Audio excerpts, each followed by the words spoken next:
Hey guys, Pastor Chris here with After the Walls Ministries. We are going to give just a little bit for people to get on. Today we're doing it from the office instead of in the kitchen. So this will be a little different, but things are organized a little different. But just give just a second.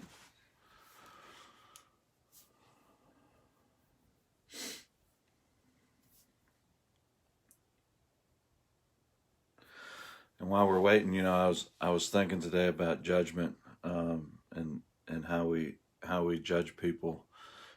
Judging, we do it all the time. We judge people's character. We judge people based off their past, and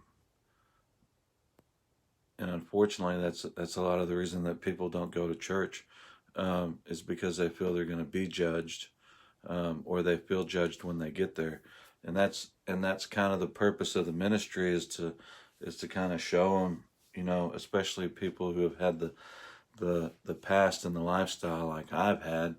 In and out of jail, in prison and addicted to drugs and alcohol and stuff like that.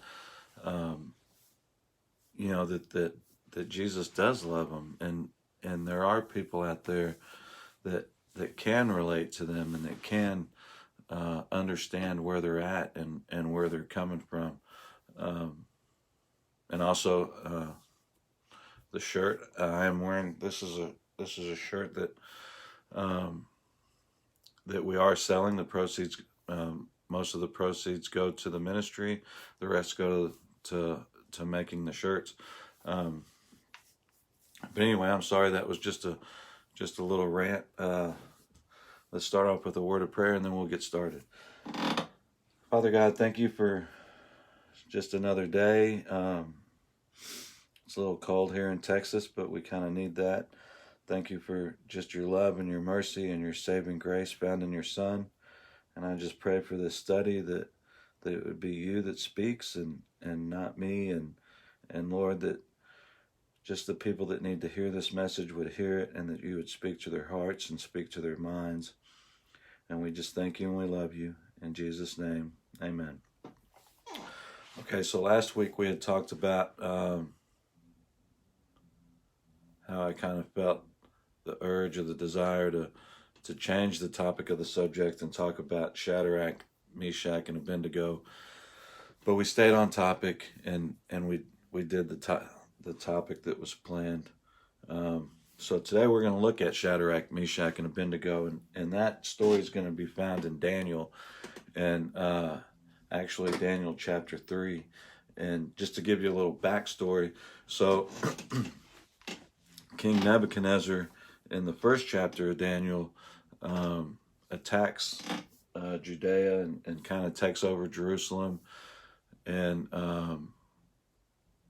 he takes a bunch of the people, a bunch of the younger men that were very well educated and good looking and all of that. He kind of takes them hostage, I guess, or captive, and brings them back to his palace.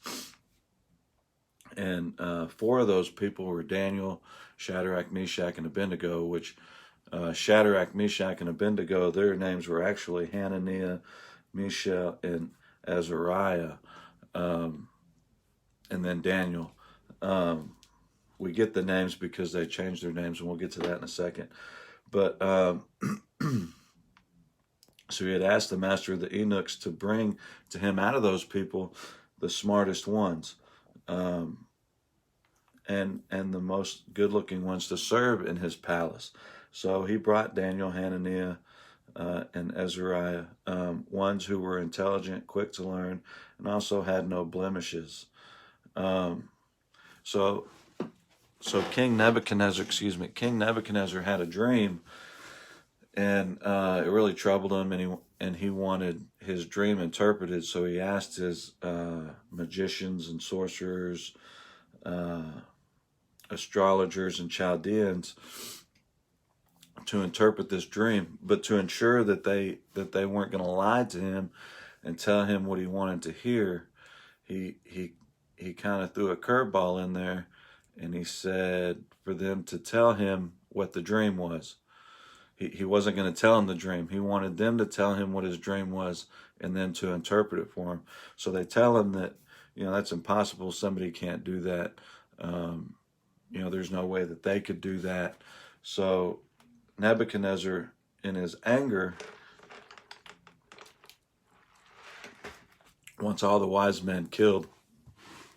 So they go around and they're going to go kill everybody, and they come across Daniel, and Daniel asks, hey, what's going on? And the guy tells him, the king's mad, and he wants to he wants to kill all the wise men and interpreters because they couldn't interpret the dream. So Daniel approaches the king. He approaches King Nebuchadnezzar, and he was like, hey, give me a shot. Let me have a shot at doing this. Let me try. Let me petition God and bring you back the interpretation. So he does it. He tells King Nebuchadnezzar about his dream. He tells him what the dream is, and he tells him the interpretation of the dream. And it's only because God gives him this dream and this interpretation. So after this, King Nebuchadnezzar praises Daniel, and he promotes him. He promotes Daniel, Hananiah, Mishael, and Azariah to a higher place in his castle or whatever. And then he changes their names, and he changes Daniel's name as well. But Daniel was never called by that. He was always called Daniel, but he changed the three actually teen boys to Shadrach, Meshach, and Abednego. So we'll pick up the story about them three here in chapter 3, and it is chapter 3. So in chapter 3, Nebuchadnezzar makes an image of gold that's, I should have looked it up. I'm not sure exactly what the measurements are in today's measurements, but it's 60 cubits high and 6 cubits wide, and it's a gold image of him. He's very much into himself, and so he makes this image, and he makes a decree that every time that the music plays, the sounds of the horn, the flute, the harp, the lyre, in symphony, that everybody should bow to this image. So then we pick up in verse 8, and it says, therefore, at the time, certain Chaldeans came forward and announced and accused the Jews. They spoke and said to King Nebuchadnezzar, O king, live forever. You, O king, have made a decree that everyone who hears the sound of the horn, flute, harp, lyre, and psaltery, which a lyre and a psaltery are basically like harps, they're like fancy little string instruments, and symphony with all kinds of music, shall fall down and worship the gold image. And whoever does not fall down and worship shall be cast into the midst of a burning fiery furnace.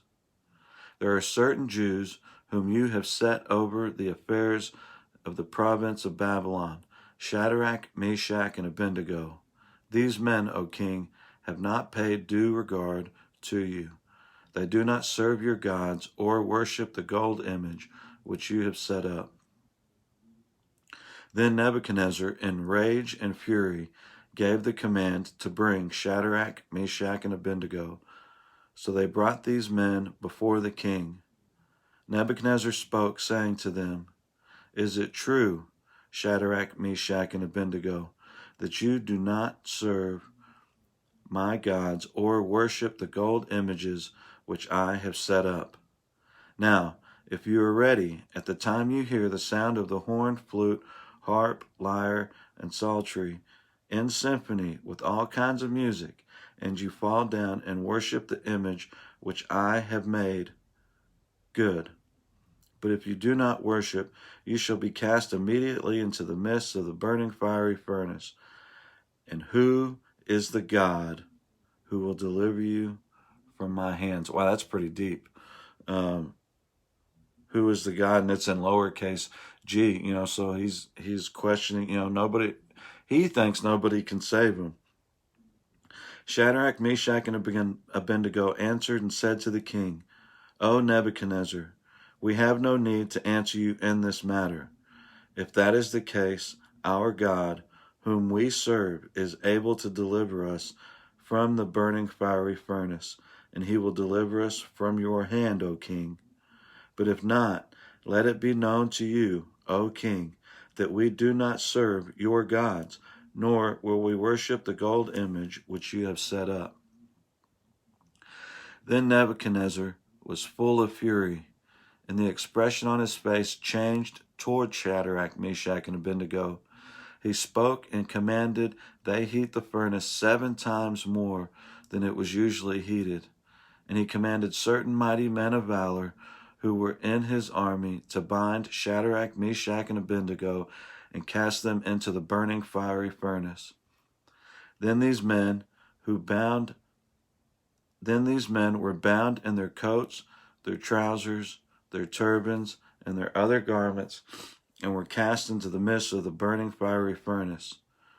Therefore, because the king's command was urgent and the furnace exceedingly hot, the flame of the fire killed those men who took up Shadrach, Meshach, and Abednego. And these 3 men, Shadrach, Meshach, and Abednego, fell down bound into the midst of the burning fiery furnace. Then King Nebuchadnezzar was astonished, and he rose in haste and spoke, saying to his counselors, Did we not cast 3 men bound into the midst of the fire? They answered and said to the king, True, O king. Look, he answered, I see 4 men loose and walking in the midst of the fire, and they are not hurt, and the form of the 4th is like the Son of God. So Nebuchadnezzar threw these 14 boys into this furnace that was so hot. It was so hot that the men that threw them into the furnace got burnt up. I mean, that's hot. They weren't even in the furnace. They were next to the furnace, and they died. They burnt up. But here's these 3 boys walking around like nothing's wrong, like they're not even in a fire. And then there's a 4th one that looks like the Son of God. So Jesus was in the midst of the fire with them. Then Nebuchadnezzar went near to the mouth of the burning fiery furnace and spoke, saying, Shadrach, Meshach, and Abednego, servants of the Most High God, come out and come here. Then Shadrach, Meshach, and Abednego came from the midst of the fire. And the satraps, administrators, governors, and the king's counselors gathered together, and they saw these men on whose bodies the fire had no power, and the hair of their head was not singed, nor were their garments affected, and the smell of the fire was not on them. Nebuchadnezzar spoke, saying, Blessed be the God of Shadrach, Meshach, and Abednego, who sent his angel and delivered his servants who trusted him, and they have frustrated the king's word and yielded their bodies, and they should not serve nor worship any god except their own God.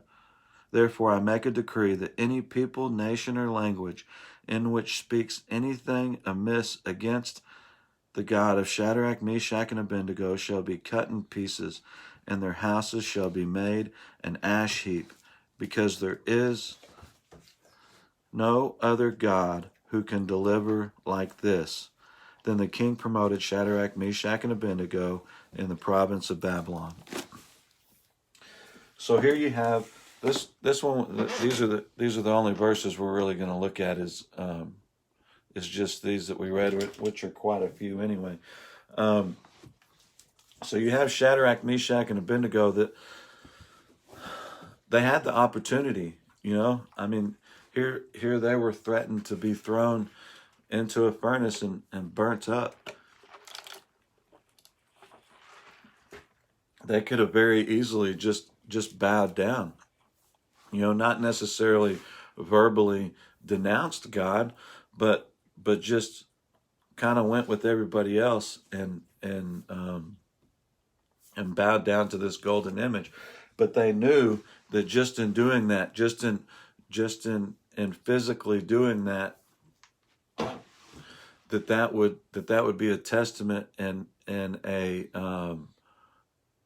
they would be going against God Himself, because what does God say in the Ten Commandments? Do not have any other gods before me.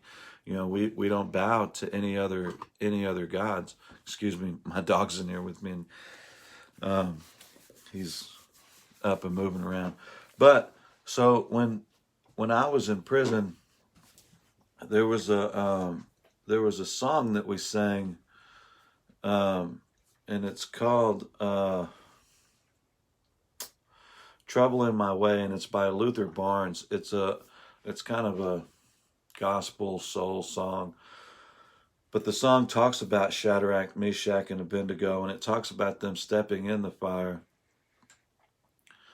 And the song talks about, you know, having that there's troubles that are in my way. There's troubles that I'm going through. There's troubles that I'm about to be going through, and sometimes the sheer pressure and intensity of the struggle, it makes us want to cry. It makes us want to feel like we're pressured, like maybe we want to quit or whatever. But then it talks about the salvation and the saving grace of Jesus, you know, and it talks about Shadrach, Meshach, and Abednego and going into the furnace and not being scared and knowing that regardless of what happened, Jesus was going to save them. You know, what were their two options? They were either going to die in the furnace and be with God in glory, or God was going to bring them through and God was going to see them through. But regardless, they weren't going to turn their back on God. They weren't going to serve anything else. Their allegiance was to God. And it makes me think of, you know, people have preached on Shadrach, Meshach, and Abednego and just Daniel and different things in the book of Daniel. But Shadrach, Meshach, and Abednego are some key characters in the Bible, and you know, just like some of the other people in the New Testament, you know, after this huge ordeal of them being cast in the furnace and all that, we never hear about them again. You know, they're just, you know, they go on to do whatever. We don't know. You know, the rest of it talks about Daniel. So we don't hear about Shadrach, Meshach, and Abednego, but this experience in the fiery furnace was important enough to be put in the Bible. Why? Because they stood strong, even at the cost of their life. They stood strong in their belief. They stood strong in their faith. And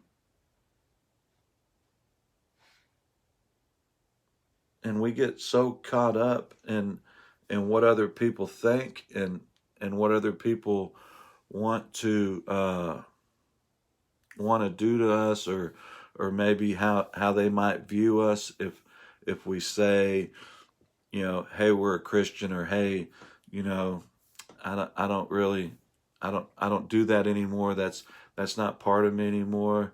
That's not that's just not who I am anymore. That's not what I'm about anymore. It's easier to be like the rest of the people in the story of Shadrach, Meshach, and Abednego and bow down and kind of do what the rest of the world is doing. You know, are we going to bow down, or are we going to stand up for God?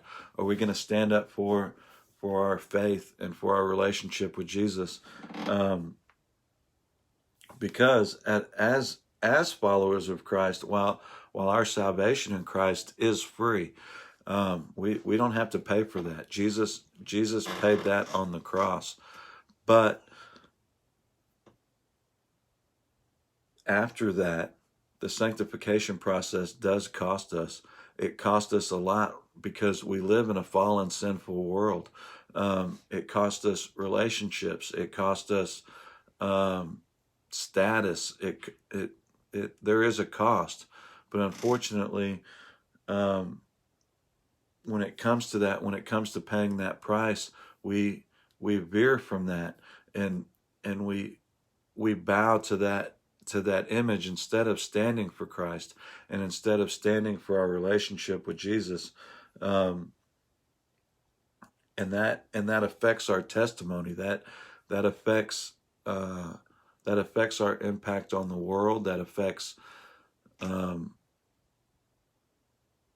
that affects the reflection of the church and Christianity in the world, and in America. We're supposed to be set apart. We as Christians, we as Christ followers, we are set apart from the average person, from the average just normal everyday person. Why? Because we're supposed to be Christ-like, and most of the world isn't Christ-like.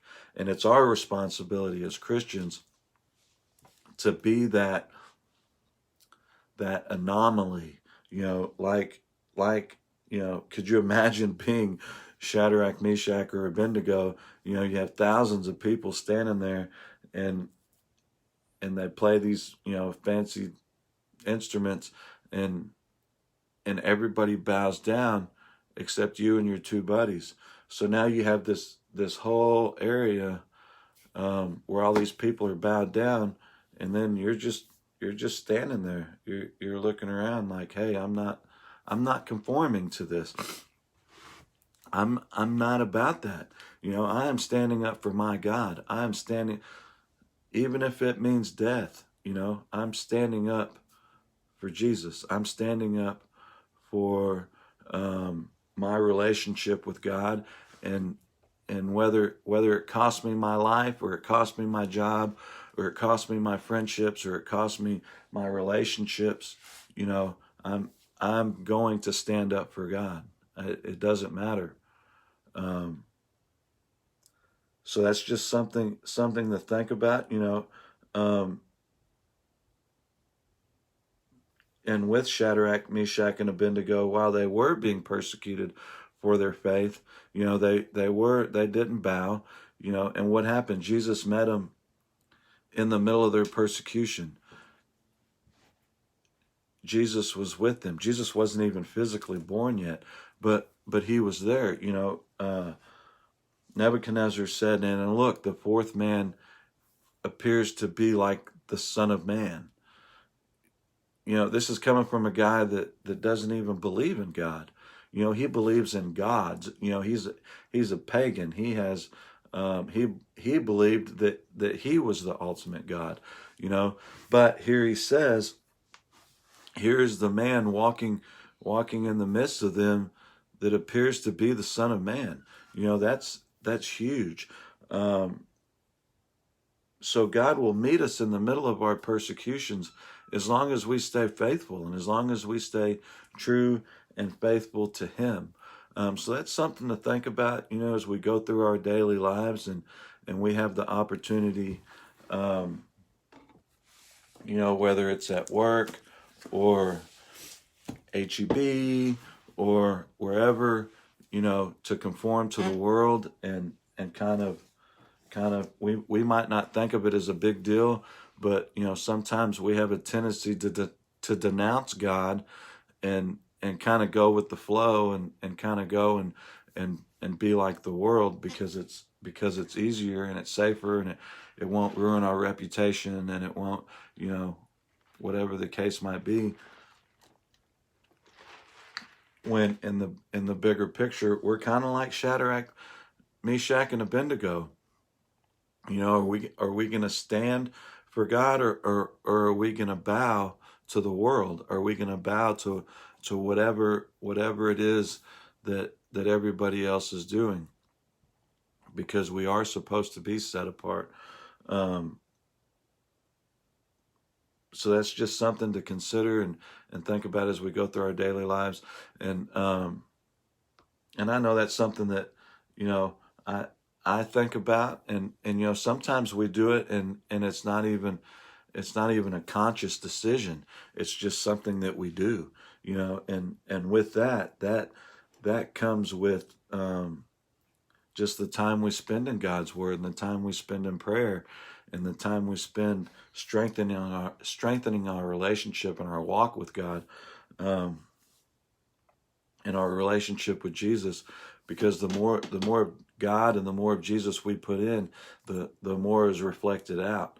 Because like me, I spent so much time being dark and evil and angry and just mad at the world, and just had all this hate and just ugliness and darkness inside of me. I'm still working on getting that out. I'm still working on um, of changing that mindset and changing that thought process. I'm thankful that somebody hasn't confronted me, in the store, or out there, and said something, or tried to bow up or whatever, because I'm not really sure how I would handle that. I know how Jesus would want me to handle that, and I know how I know the Christian response to that, but I also know my old fleshly response to that. So it's just a matter of reconditioning ourselves and reconditioning our thought process. Shadrach, Meshach, and Abednego, they were raised that way. That was their lifestyle. That was, their lifestyle was serving God. They were Jews. They were born and raised with the idea and the theory of there is no other God. You don't bow to another God.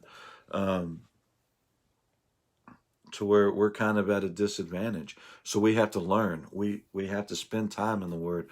We have to spend time with like-minded people and all of that.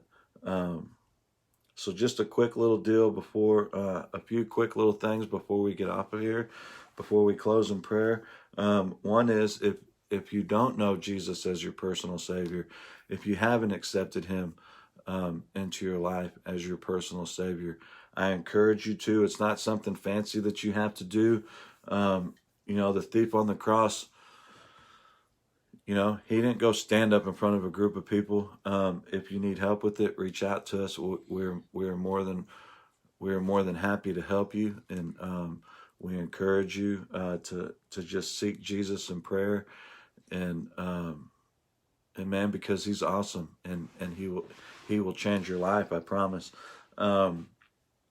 The second thing is we're working on getting a Bible study together for Bible study / men's group type deal together. So if y'all are interested in that, if you men are interested in that, reach out. I think it's important for men to be more involved. It's been that way for a while, where it seems like a lot of the stuff going on in the churches are the women doing it, and us men need to step up, and we need to take responsibility for our roles, and just what God is calling us to do.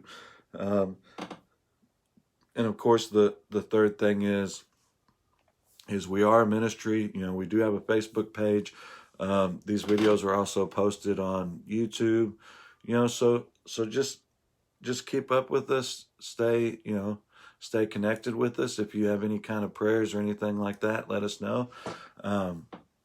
But let's close in a word of prayer, and then we'll get out of here and get going. Father God, thank you so much for just the opportunity to look in your word and to just see the quick little glimpse into Shadrach, Meshach, and Abednego's life, where they chose you over their life. they chose you over their social status and all of that. And Father God, I just pray that we can grow into men like that, into women like that, into Christ followers like that, Lord,